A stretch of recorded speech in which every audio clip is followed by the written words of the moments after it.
நேயர்களுக்கு வணக்கம். சந்து சாம்பியன் படத்தோட ரிவ்யூ தான் பார்க்க போறோம். எஸ், பாலிவுட்ல ரிலீஸ் ஆகி இருக்கக்கூடிய இந்த படம் ட்ரெய்லர் வந்த உடனே எக்கச்சக்கமான பாராட்டுக்கள், எக்கச்சக்கமான பேர் வந்து பார்த்திருக்காங்க. யூடியூபை திறந்தீங்கன்னா 30 மில்லியன் வியூஸுக்கு மேல இந்த வீடியோக்கு மட்டும் இருந்துச்சு, அந்த ட்ரெய்லருக்கு மட்டும்.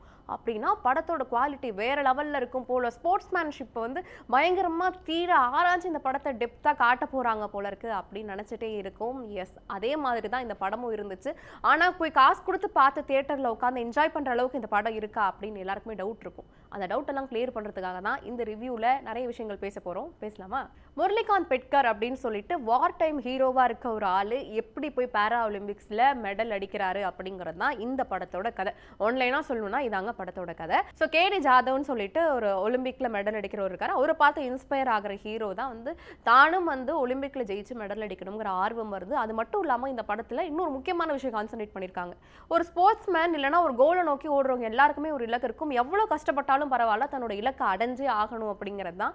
அதை இந்த படத்தில் ரொம்ப தெளிவா எடுத்துட்டு வந்து காட்டியிருக்காங்க. ஓவராலா இதாங்க இந்த படத்துல அவங்க சொல்லிருக்க விஷயம். ஸோ இந்த படத்தோட பெரிய பிளஸா என்ன பாக்குறேன்னா, இந்த படத்தோட ஜானர் சூசிங் தான். ஏன்னா ரீசெண்ட் டேஸ்ல பார்த்தோம் அப்படின்னா எக்கச்சக்கமான ஸ்போர்ட்ஸ் ரீதியான படங்கள்லாம் நம்ம வந்திருக்கோம். ஆனா ஒரு ட்ரெய்லர் வந்து இந்த அளவுக்கு ஒருத்தவங்களை இன்ஸ்பயர் பண்ணுமான்னு கேட்டா 83க்கு அப்புறம் பெரிய அளவுல படங்கள் மைதான் வந்துச்சு, அது வந்துச்சு. மைதானுமே ஒரு பயங்கரமா போய் அப்ரிஷியேட்டபிளான படமா தான் இருந்துச்சு. நிறைய பேர் பாராட்டுக்கு தெரிவிச்சிருந்தாங்க அந்த படத்துக்கு. ஆனா அதே வரிசையில வந்து அடுத்த படம் வருது. ஆனா இது ஒரு டிஃப்ரெண்டா ஏதோ ஒன்று சொல்றாங்கல்லப்பா, ஏதோ ஒரு டிஃப்ரெண்டா ஒரு வார் டைம்லாம் நம்ம காட்டுறாங்கல்லப்பா அப்படின்னு சொல்லிட்டு நமக்குள்ள ஒன்று தோணிட்டே இருந்துச்சு. அதே மாதிரி தான் டிஃப்ரெண்டா நிறைய விஷயங்கள் டச் பண்ணி நிறைய எமோஷன்ஸ்ல வந்து டேரக்டர் நம்ம கிட்ட டச் பண்ணியிருக்காரு அப்படின்னு தான் சொல்லுவாங்க கபீர் அவர்கள். நிறைய விஷயங்கள் நம்ம கூட அவங்க கனெக்ட் பண்ணியிருக்காங்க. எமோஷனா வந்து நம்மள ஒரு இடத்துல சிரிக்க வைக்கிறாங்க, ஒரு இடத்துல சிந்திக்க வைக்கிறாங்க, ஒரு இடத்துல கண்கலங்க வைக்கிறாங்க அந்த கிளைமேக்ஸ் காட்சிகள்லாம். ஸோ நிறைய விஷயங்களை வந்து ஒரே அந்த ஸ்போர்ட்ஸுங்கிற ஒரு ஜானருக்குள்ள, ஸ்போர்ட்ஸ் ட்ராமாங்கிற ஒரு ஜானருக்குள்ள கொண்டு வந்து தள்ளினதுங்கிறது ஒரு பெரிய விஷயம். இந்த பெரிய கிரெடிட்ஸ் டேரக்டருக்கு மட்டுமே போய் சேரும். ஸோ அதே மாதிரி இன்னொரு விஷயம் என்னன்னா, இந்த படத்துல பெரிய ஆச்சரியமா இருந்தது யாருன்னா கார்த்திக் ஆரியனோட பெர்ஃபார்மன்ஸ் தான். இது வரைக்கும் கரியர்லே தி பெஸ்ட் படம் சொல்ற அளவுக்கு ஒரு பெர்ஃபார்மன்ஸ் வந்து அவர் கொடுத்துட்டு போயிட்டாரு அப்படின்னு தான் சொல்லணும். ஏன்னா கிட்டத்தட்ட ஒரு ஸ்போர்ட்ஸ்மேனுக்கு வந்து எந்த அளவுக்கு ஒரு வெறி இருக்குமோ, எந்த அளவுக்கு ஒரு டெடிகேஷன் இருக்குமோ, அந்த அத்தனை டெடிகேஷனுமே ஒரு பெர்ஃபார்மன்ஸ்ல இருந்துச்சு. ஒரு ஸ்போர்ட்ஸ்மேனா உண்மையாவே இந்த படத்துல அவர் வாழ்ந்திருக்காருன்னு தான் சொல்லணும். உண்மையா அந்த ப்ரீ இன்டர்வல் போர்ஷன்லாம் பயங்கரமா இருந்துச்சு. அதே மாதிரி அந்த கிளைமேக்ஸுக்கு முன்னாடி ஒரு 15 நிமிஷம் ஃபுல்லா ஸ்கிரீனை நீங்க பார்த்துக்கிட்டே இருக்கலாம். ஏன்னா அந்த அளவுக்கான ஒரு பெர்ஃபார்மன்ஸ் தான் கார்த்திக் ஆரியன் அவர்கள் கொடுத்திருக்காரு இந்த படத்துல.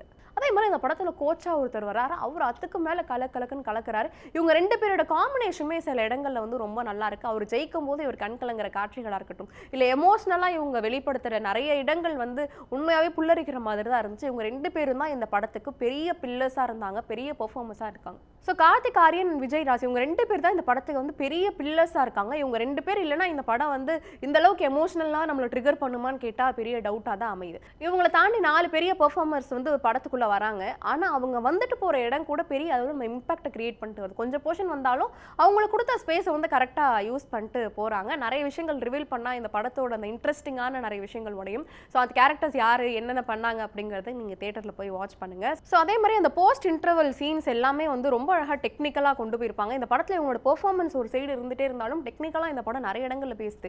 அதுக்கு முக்கியமான காரணம் என்னன்னா அந்த படத்தோட கேமரா ஒர்க் தான் சொல்லணும். ஏன்னா அந்த வார் பீரியட்ல வந்து அவங்க காட்டின அந்த கலர் டோனாக இருக்கட்டும், இல்லை அப்படியே வந்து அந்த ஏஜ் அந்த பீரியட் ஆஃப் டைமில் வந்து அந்த பீரியாடிக் படம் அப்படிங்கிற காட்டுறதுக்காக ஒர்க் ரொம்ப சூப்பராக பண்ணியிருந்தாங்க. இந்த படத்துக்கு மியூசிக்குமே ஒரு பாடல் வந்து ரொம்ப நல்லா நம்மளை வந்து எமோஷனலியும் சரி, அப்புறம் இந்த படத்துக்கு தேவையான ஜானரில் செட் பண்ணி வைக்கிறதுக்கு சூப்பராகவே அமைஞ்சிருது. மற்ற பிஜிஎம்மாக இருக்கட்டும், மற்ற ஓவரால் சவுண்ட் எஃபெக்ட்ஸாக இருக்கட்டும், இந்த படத்துக்கு தேவையான அளவுக்கு ரொம்ப டீசென்ட்டான ஒர்க்காக தான் பண்ணியிருந்தாங்க.